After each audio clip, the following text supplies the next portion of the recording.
fabulous day. It's my birthday today, yay! All right, let's get down to business. Today is about learning some awesome things about behavior change. So what I'm going to do in today's video is share a personal lesson I just learned about behavior change and having aha moments, and how you can stack the same kind of experience into the learning experiences that you design so that you can have more behavior change. Because who doesn't want more behavior change, right? This is awesome. So if you're stopping by, do say hello in the comments because I do reply to every single one that I see. And also, if you have any questions about what I'm going to talk about, please post them in the comments or message me, anna@annasabramwoods.com.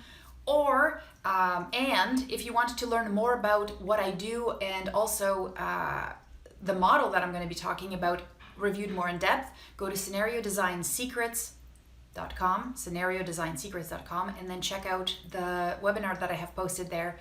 Hope you enjoy it because it's pretty sweet. So, okay. So one of my favorite behavior psychologists, his name is BJ Fogg. And BJ Fogg is kind of the, as far as I'm concerned, some of the most addictive apps. He figured out how to make it happen, right? I don't know if he's happy about that now, but he's basically influenced a lot of the awesomeness that's out there that's addictive to us. But one of the things that's really cool is that he also wants to use his power for good, which is great because he's an awesome human, and I think right now what he's focusing on is using the same kind of strategies that have been used against us to have us glued to apps and have us glued to and addicted to things. He's actually trying to use those things for us to have more power in our lives to affect positive change, which I think is awesome, right?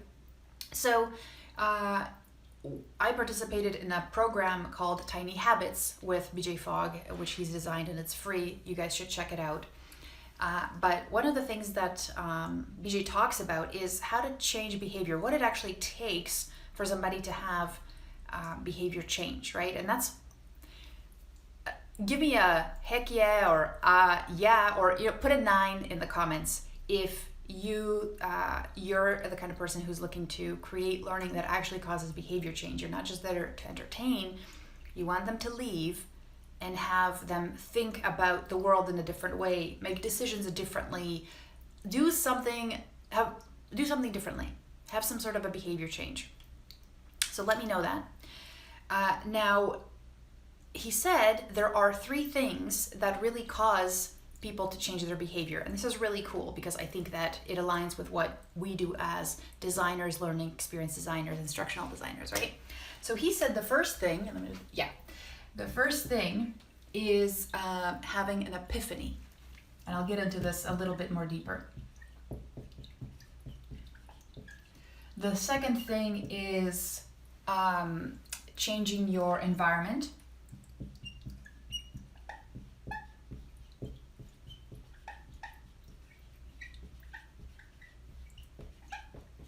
And the third one is now related to the new book that he's releasing, and it has to do with tiny changes.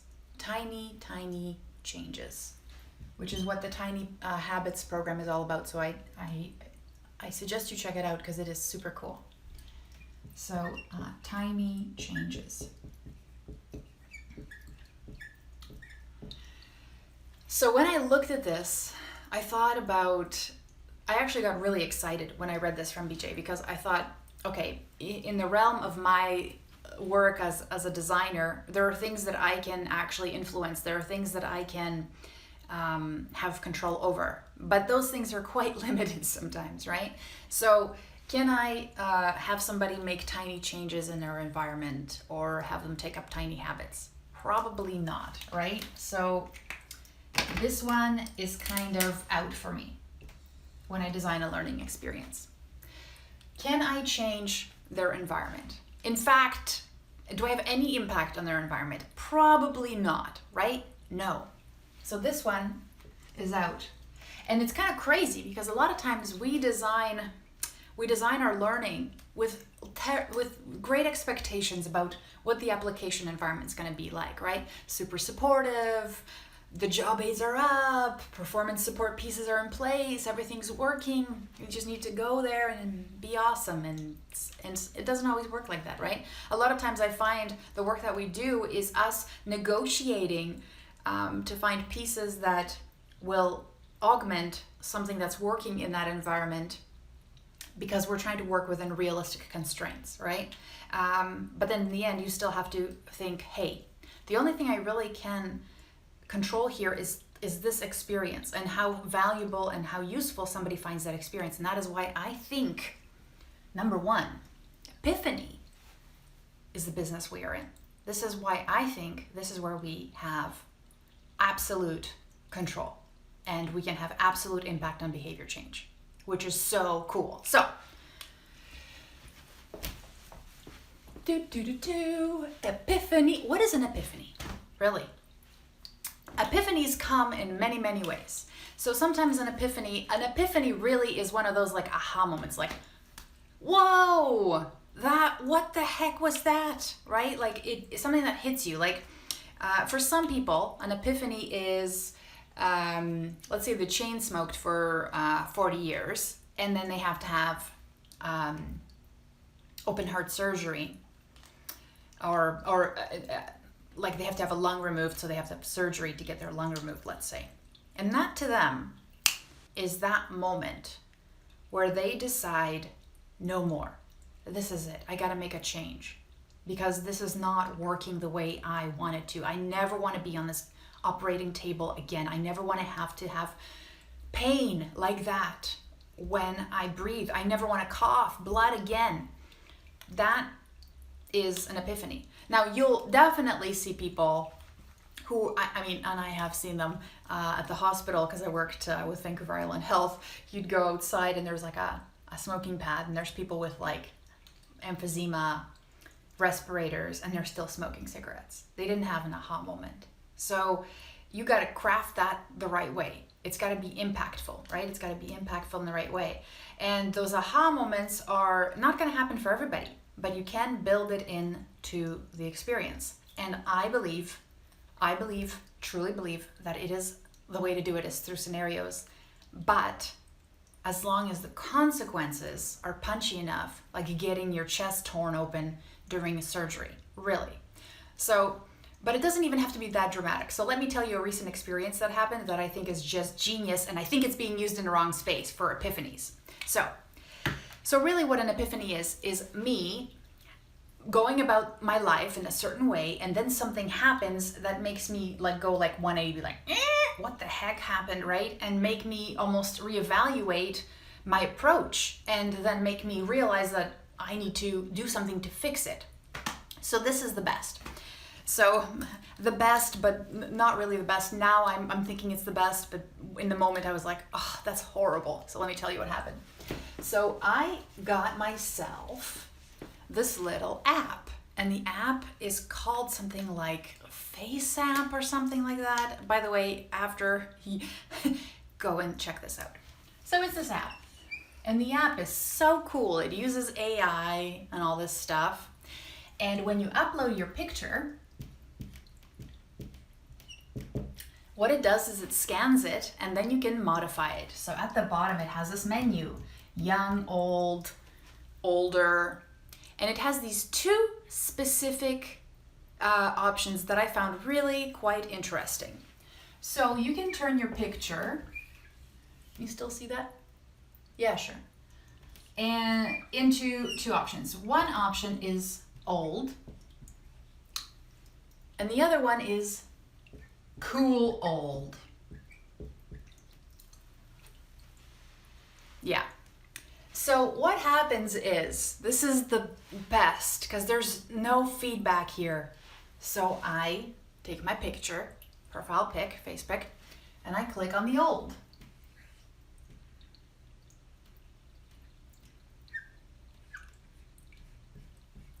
Basically, it was an eruption of wrinkles and sag, right?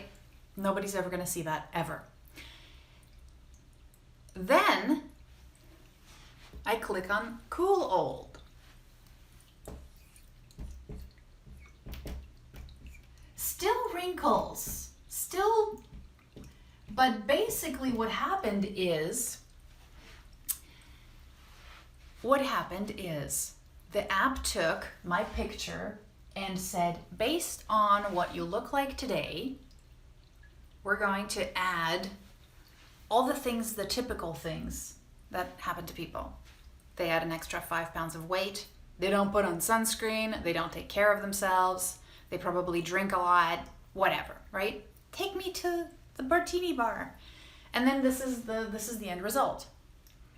Scary, scary accurate. And then there's cool old, which is the opposite of that, which is if you started taking care of yourself, exercising, making sure you don't do all the bad stuff and actually just really take care of your body, you're still gonna look old, but you're gonna look way better. So there's no talking, there's no feedback, there's no, by the way, you should eat healthier. None of that is happening. It just says, this is you, and this could be you with some decisions, or this could be you with some decisions. Now, this is what I think the health industry, those health apps, this is what they should use as a preamble, saying, on your current path, you're going to look like this, or you're going to look like this, and go for it. Make it a bikini shot. Let's see what that looks like. That would be just lovely, wouldn't it? But here's what I'm thinking. I didn't get any feedback, but what happened is because I saw the consequences of my actions, and that's why I talk about how scenarios are awesome, because sometimes we are so removed and ignorant to what can happen that it's not real for us. We don't really care about it. Now, these guys made it real for me because these AI generated pictures look really freaking real. And I was like, wow, what am I gonna do? Am I gonna choose to be here or here in 30 years? What's it gonna be? And what if they were a health app and they said, if you want to go here, end up with the cool old, here's some strategies, or here's some exercises, or here's some diet tips, I'd be totally open to that, right? That's one of the other things that's happening, is that if you can curate the best resources for somebody afterwards, you don't even have to create the resources for people. It's all out there.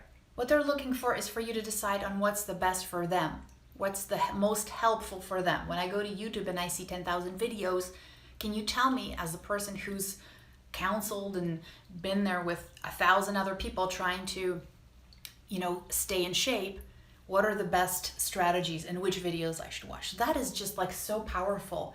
And nothing happened, but it was very personal. That was my aha moment. That was my epiphany, and it happened with a picture and just a really good image generator, right? So this is exactly what can happen. Now, obviously, this was personal, so it meant a lot. But the other way you can achieve this is by creating a character that I really relate to.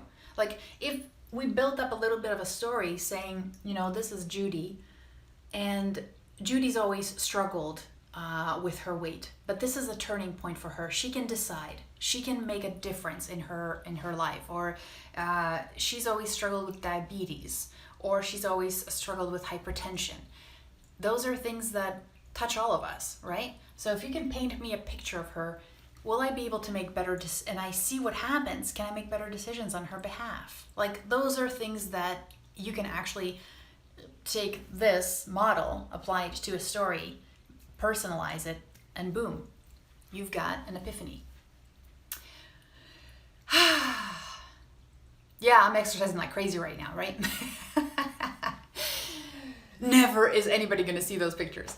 Anyways, so no, I did send them to my mom. I was like, look at this. You'll never see me at 90, but this is what I'm gonna look like. Guess which one I sent her?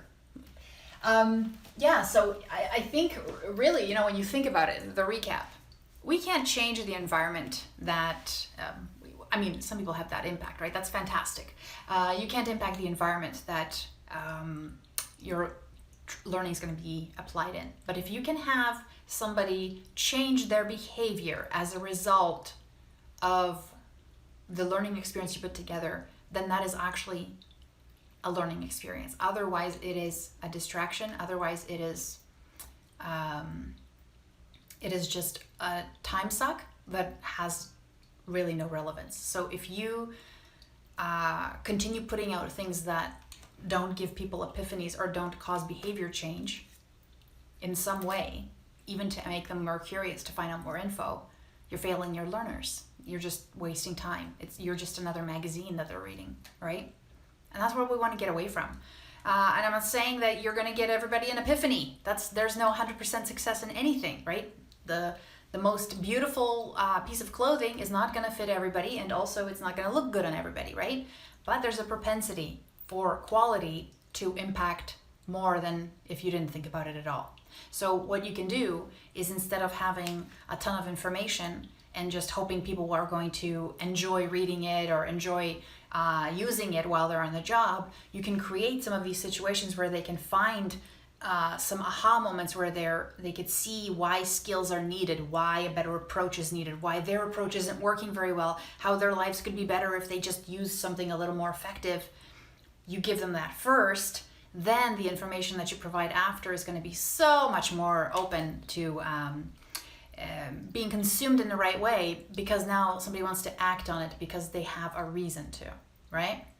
So I hope that was helpful. I hope you enjoyed yourself. If you have any questions, put them underneath the video. I will definitely answer them. And otherwise, I hope you have a fabulous rest of your Wednesday. Enjoy, my friends. Take care, and I'll see you next time. Bye.